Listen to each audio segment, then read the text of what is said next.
शुक्लाम्बरधरं विष्णुं शशिवर्णं चतुर्भुजं प्रसन्नवदनं ध्यायेत् सर्वविघ्नोपशान्तये नारायणं नमस्कृत्य नरं चैव नरोत्तमं देवीं सरस्वतीं व्यासं ततो जयमुदीरयेत् गुरुर्ब्रह्मा गुरुर्विष्णुः गुरुर्देवो महेश्वरः गुरुः साक्षात् परं ब्रह्म तस्मै श्रीगुरवे नमः। ओम सरल संस्कृत गीता श्रवणाय सर्वेषां स्वागतम्। इदानीं वयं भगवद्गीतायाः षोडशाध्यायं पठामः। षोडशाध्याये नवमश्लोकः पठितः। पूर्वकक्षायां नवमश्लोकः पठितः। अत्र विषयः कः इत्युक्ते श्रीकृष्णः आसुरीसम्पदं वर्णयति। आसुरीसम्पत् कीदृशी अस्ति इति वर्णयति। अध्यायस्य प्रथम त्रिषु श्लोकेषु दैवी सम्पत् कीदृशी इति उक्तवान्। अनन्तरं आसुरी सम्पत् इति सूक्ष्मरूप अर्थात् सङ्ग्रहेण एकस्मिन्नेव श्लोके उक्तवान्। अनन्तरं दैवी सम्पत् दैवी सम्पदः फलं किम् इति उक्तवान्। अनन्तरं च आसुरी सम्पदः फलं किम् इत्यपि उक्तवान्। अनन्तरम् आसुरी सम्पदः विस्तरेण वर्णनं क्रियते। इदानीं सप्तमश्लोकादारभ्य अध्याय समाप्तिपर्यन्तं आसुरी सम्पत् इति बहुलं वर्तते, बहुला वर्तते खलु। आसुरी सम्पत् बहुविधा वर्तते। अत एव आसुरी सम्पदः विस्तरेण वर्णनं कुर्वन्नस्ति श्रीकृष्णः। असत्यम् अप्रतिष्ठं ते जगदाहुरनीश्वरं धर्मः अधर्मः इति न काचित् व्यवस्था वर्तते। ईश्वरः इत्यपि न काचित् व्यवस्था वर्तते। पापं पापं पुण्यम् इत्यादि कमपि न किञ्चित् वर्तते इति एतां दृष्टिं स्वीकृत्य एतां दृष्टिम् अवलम्ब्य ते किं कुर्वन्ति? उग्रकर्माणः भवन्ति, क्षयाय जगतः अहिताः। जगतः अर्थात् प्रपञ्चस्य शत्रवः इव वर्तन्ते। प्रपञ्चस्य शत्रवः इव ते सर्वत्र प्रवर्तन्ते। उग्रकर्माणि कुर्वन्ति ते। उग्रकर्माणि इत्युक्ते क्रूरकर्माणि कुर्वन्ति। स्वलाभार्थम् अन्यान् हिंसयन्ति, परेषां पीडां कुर्वन्ति। बहुविधाः पीडाः ते कुर्वन्ति इति अत्र पूर्वस्मिन् श्लोके तत्र दृष्टम् अस्माभिः।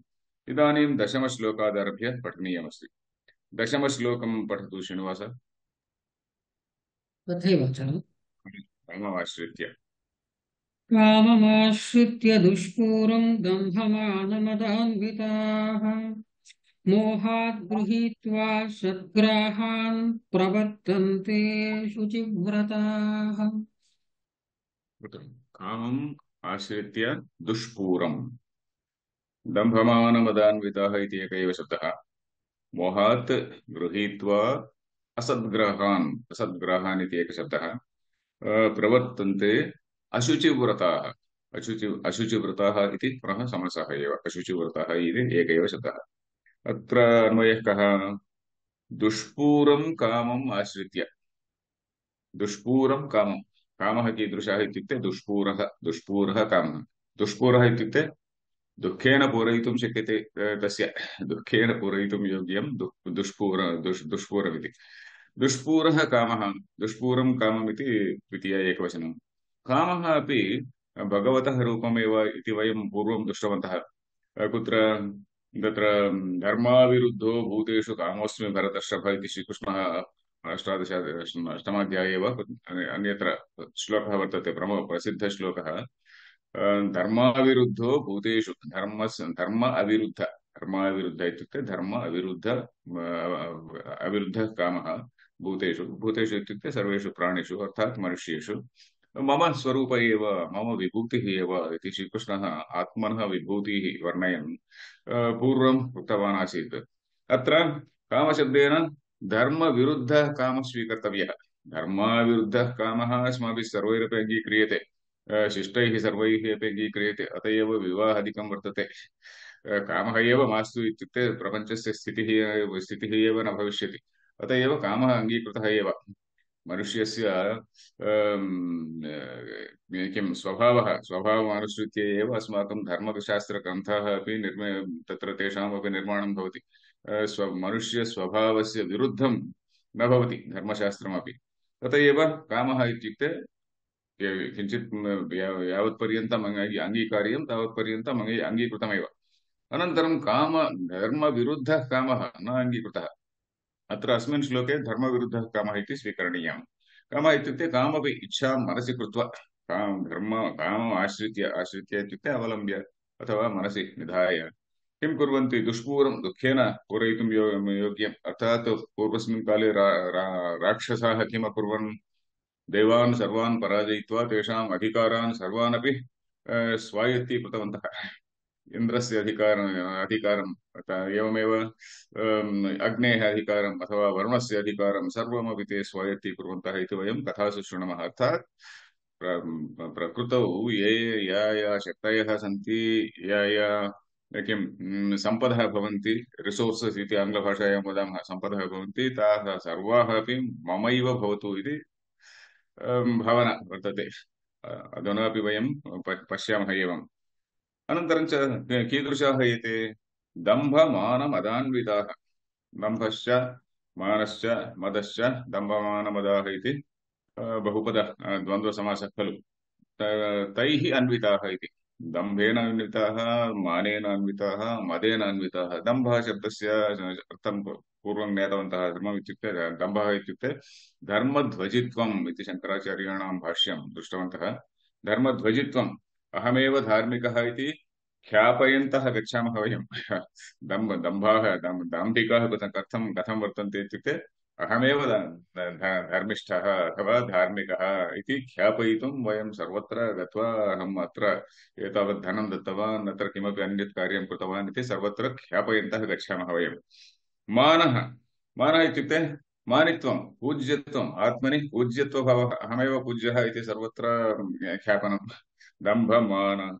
मदः, मदः इति अपि धनविषयः विषयकः मदः भवति, विद्याविषयकः भवति।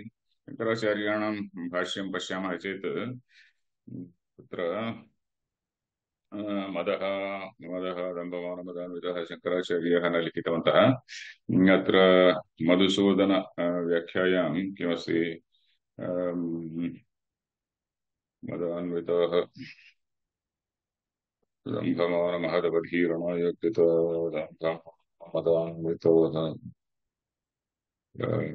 मदशब्दस्य अत्र उत्कर्षरहितत्वेपि उत्कर्ष विशेष अध्यारोपणेन इति मधुसूदनाचार्याः लिखन्ति। यद्यपि अस्मासु उत्कर्षः कश्चित् न कश्चित् अस्ति, परन्तु उत्कर्षाख्यापनार्थं वयं गच्छामः इति। अत्र किं मदः किं करोति, विवेकस्य नाशं करोति। मदः अस्ति चेत्, मदः कस्मात् कारणात् भवति इत्युक्ते अहं विद्यावान्, अहं धनवान्, अहं रूपवान् इत्यादि। कश्चित् श्लोकः अपि वर्तते खलु, यौवनं धनसम्पत्तिः प्रभुत्वम् अविवेकिता एकैकमपि अनर्थाय इति। अत्र एवमेव एवमेव ते सर्वे अपि अधिकारिणः। अधिकाररोगपूरितबधिरान्धकशवं शवम् इति कश्चित् किमपि पद्यमपि वर्तते तेलुगुभाषायाम्। अधिकाररोगपूरितबधिरान्धक, येषां जनानाम् अधिकारः वर्तते, धनं वर्तते, ते बधिराः अन्धाः इति। इत्येवं अर्थात् किमपि न पश्यन्ति, किमपि न शृण्वन्ति इत्येव तत्र विषयः। एवं मदान्विता ते किं कुर्वन्ति, मोहाद् असद्ग्राहान् गृहीत्वा। मोहः, मोहः इत्युक्ते अविवेकः। इत्युक्ते वैचित्ये इति शब्दः खलु, वैचित्ये अर्थात् चित्तस्य सम्यक् कार्यं न भवति। अत्र चित्तं किमपि कार्यं न करोति, मोहात् वैचित्ये इति अर्थात् अविवेकतः इति। वस्तु तत्त्वम् एकं वर्तते, अस्माकं दृष्टिः अन्यत्र वर्तते, अस्माकम् अवगाहनम् अन्यत् वर्तते। एवं मोहः।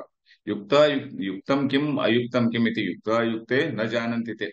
मोहात् गृहीत्वा असद्ग्राहान्। असद्ग्राहान् इत्यत्र व्याख्या सम्यगस्ति। अत्र केषाञ्चित् शङ्कराचार्याः किं तूष्णीम् अशुभनिश्चयान् इति लिखन्ति। तत्र नीलकण्ठव्याख्यायां किमस्ति इत्युक्ते असद्ग्राहाः, असत्सु, असत् नाम किम्, असमीचीनेषु किञ्चित् समीचीनम् असमीचीनम् इति वयं जानीमः खलु। असमीचीनेषु कर्मसु ग्राहाः निर्बन्धाः अत्यन्त अभिनिवेशाः। कीदृशम् इत्युक्ते असद्ग्राहाः। तत्र मधुसूदनव्याख्यां पश्यामः चेत् ते लिखन्ति कामिनीनाम् आकर्षणं करिष्यामि इति।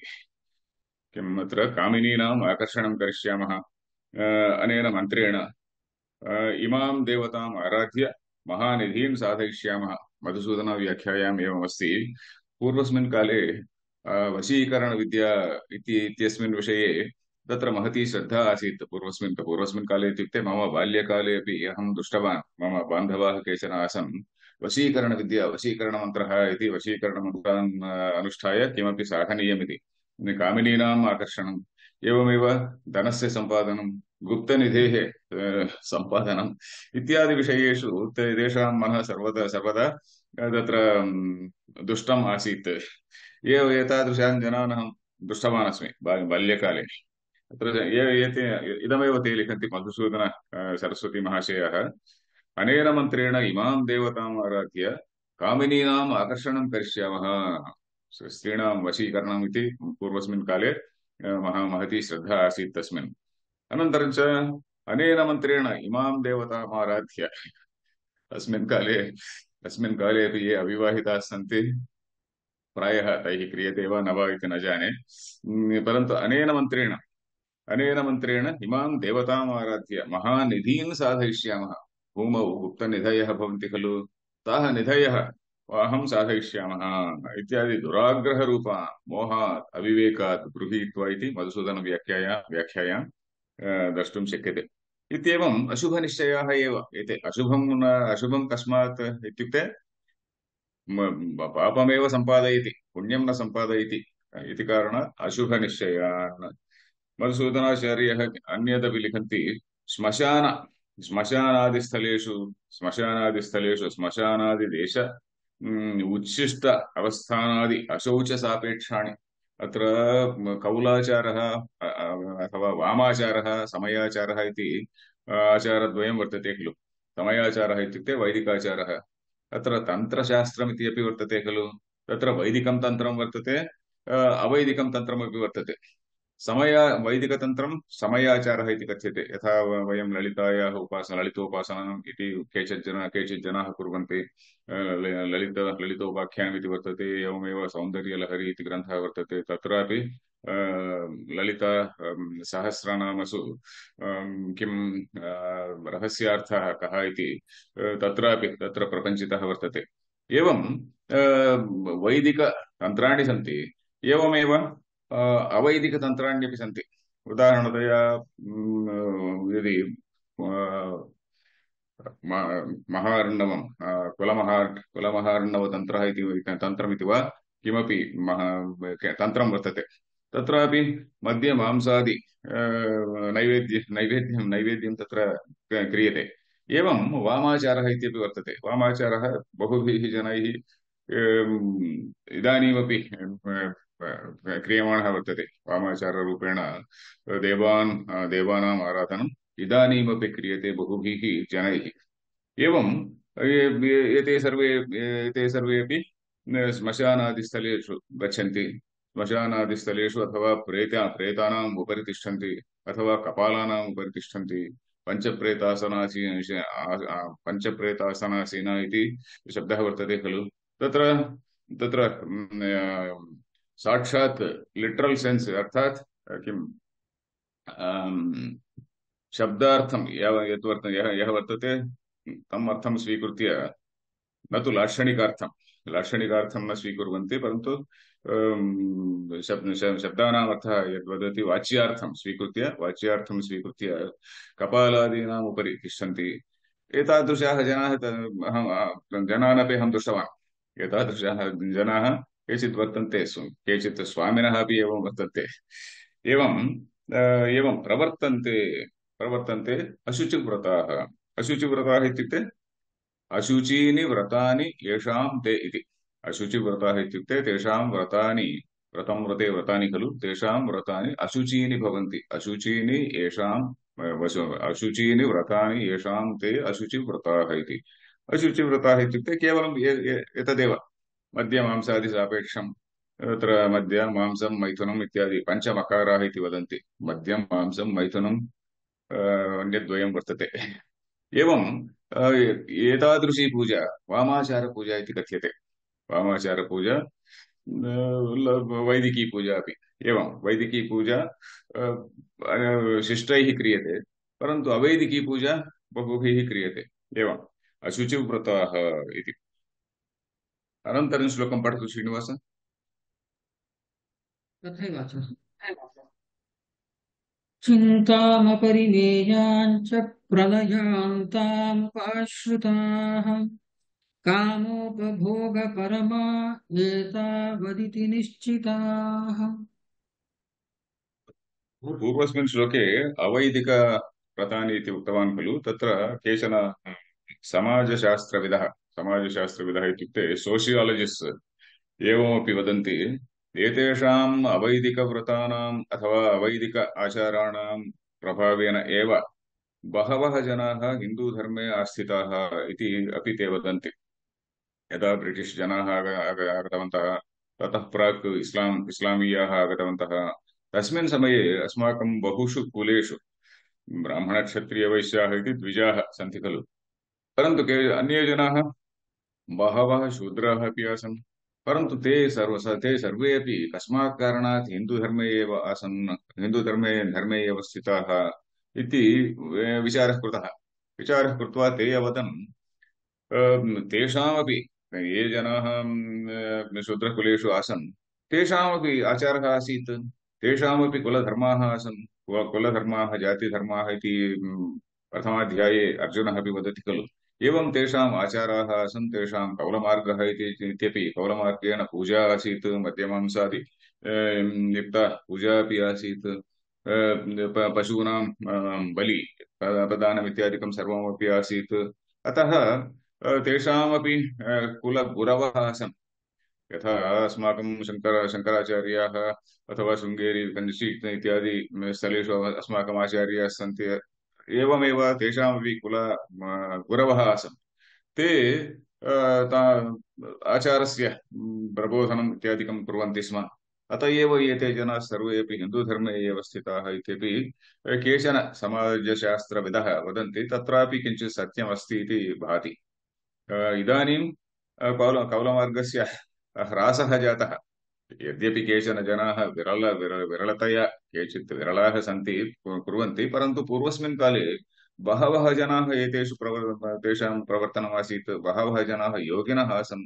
अनेके शूद्रजातीयाः अनेके योगिनः अपि आसन्। ग्रामेषु अपि अनेके योगिनः आसन्, अनेके स्वामिनः आसन् इति वयं द्रष्टुं शक्नुमः, ज्ञातुं शक्नुमः अपि। इदानीम् एकादशे श्लोके किमस्ति?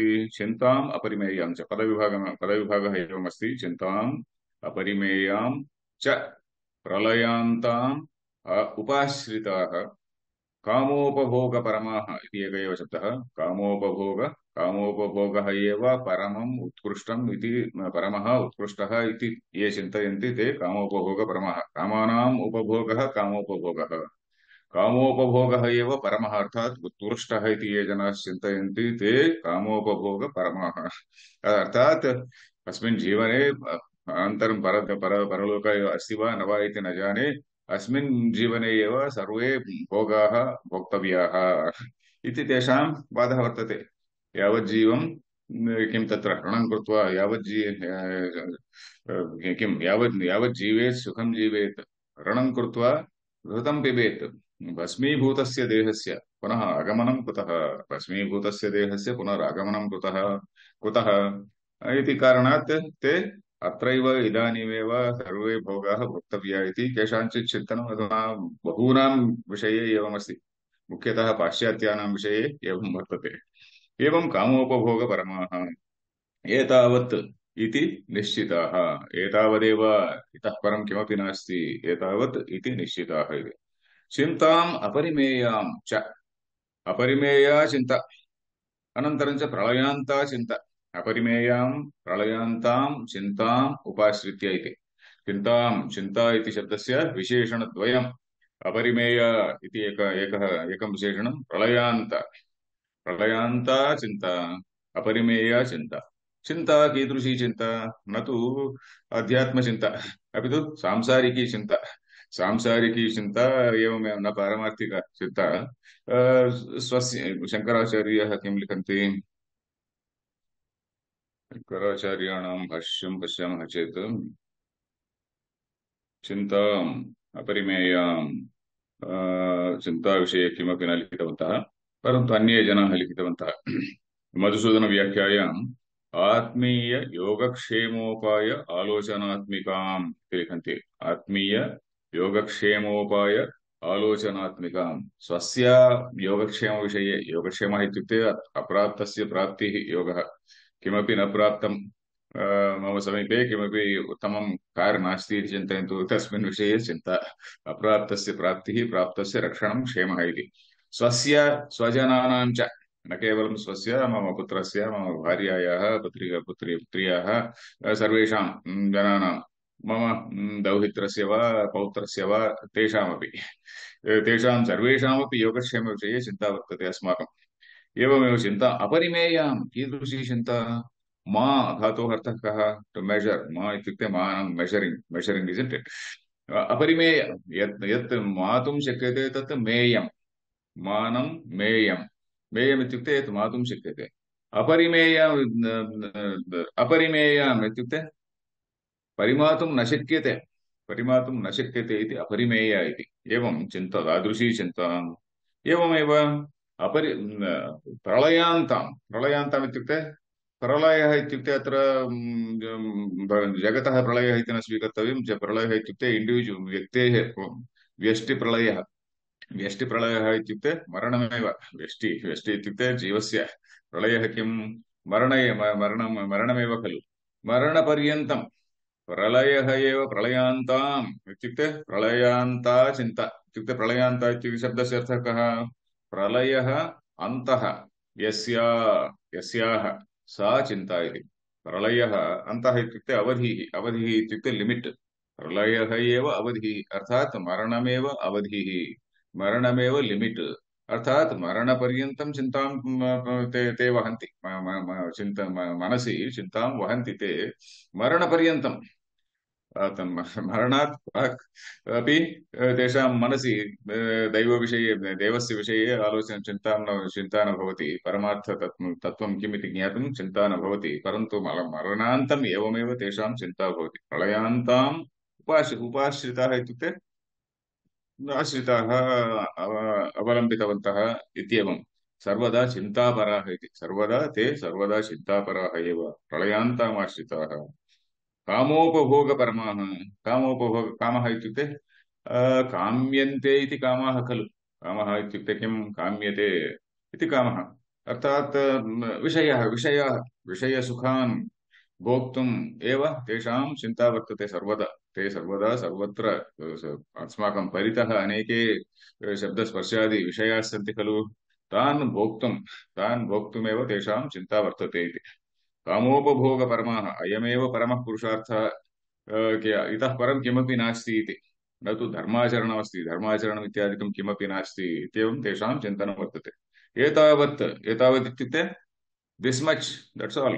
एतावत् अर्थात् इतः परं किमपि नास्ति। इतः परं स्वर्गलोकः इति वा, किमपि पुण्यं, किमपि धर्माचरणं करणीयमिति वा किमपि नास्ति इति मत्वा इति निश्चिताः किं कुर्वन्ति?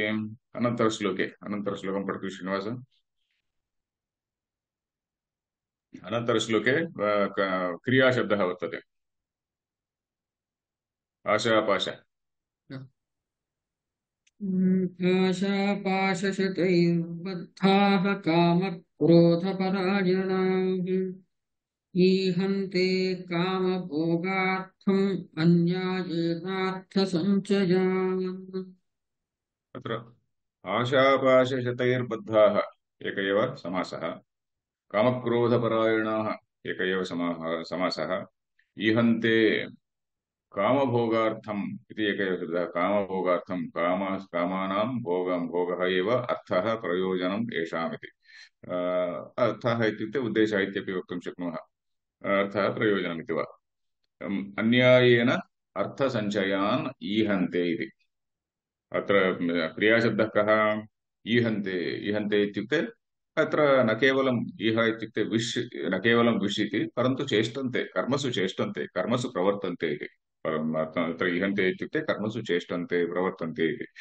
अन्यायेन अर्थसञ्चयान् ईहन्ते अन्यायेन कामभोगार्थम् अर्थसञ्चयान् ईक्षन्ते न तु अर्थमित्युक्ते अर्थसञ्चयः सर्वैः अपेक्षितः परन्तु उत्तमाः किं कुर्वन्ति यदि धनं वर्तते चेत् ज्ञानाय दानाय च रक्षणाय इति श्लोकं श्रुतवन्तः खलु वयं परन्तु एते जनाः कामभोगाय एव अर्थसञ्चयम् ईहन्ते ईहन्ते इत्युक्ते तत्र अर्थसञ्चयं कर्तुं प्रवर्तन्ते विविधकर्मसु प्रवर्तन्ते इति तत्र आशापाशशतैः बद्धाः आशापाशः पाशः इत्युक्ते किम् वयं सिनिमा चलनचित्रेषु दृष्टवन्तः चलनचित्रेषु यमधर्मराजः तत्र महिषस्य उपरि आगच्छति किमपि पाशं तत्र क्षिपति क्षिप्त्वा मनुष्यस्य गले तत्र बध्नाति तं कर्षति खलु एवं पाशः पश्यते बध्यते इति पाशः पश्यते बध्यते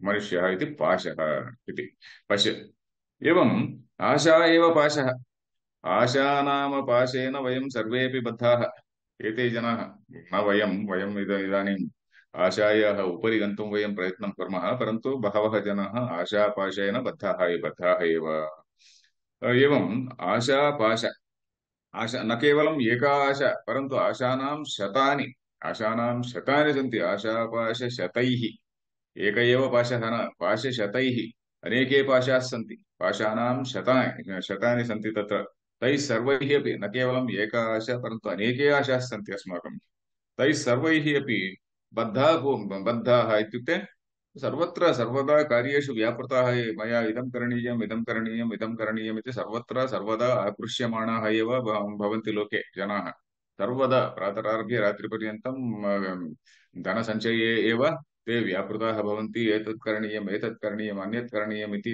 सर्वदा व्यापृताः भवन्ति एवम् आशानां पूरणे एव तेषां कालः गच्छति कालो याति एवम् आशापाशशतैः बद्धाः अनन्तरं च कामक्रोधपरायणाः कामक्रोधौ एव परं परम् अयनम् इत्युक्ते मार्गः खलु अयनम् इत्युक्ते मार्गः रामस्य मार्गः इत्येवम्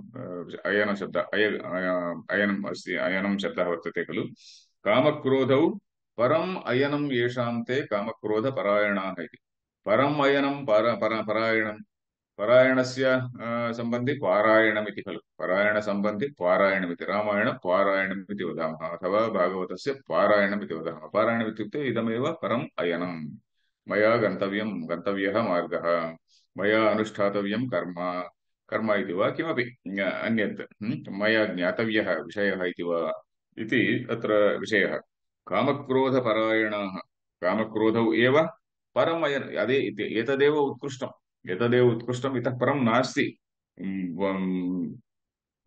कामपरायणाः भोगपरायणाः इति वदामः खलु कामपरायणाः चिन्तापरायणाः भोगपरायणाः अथवा उत्तम परायण इति शब्दः साधुविषये असाधुविषये उभयत्रापि प्रयोक्तुं शक्नुमः साधुविषये इत्युक्ते सत्यपरायणाः शान्तिपरायणाः आचारपरायणाः इति साधुविषयेष्वपि वक्तुं शक्नुमः असाधुविषयेष्वपि वक्तुं शक्नुमः भोगपरायणाः अथवा किमपि मद्यपानपरायणाः इति वा किमपि असाधुविषयेष्वपि वक्तुं शक्यते एवम् एते जनाः कामक्रोधपरायणाः कामक्रोधौ एव अयनम्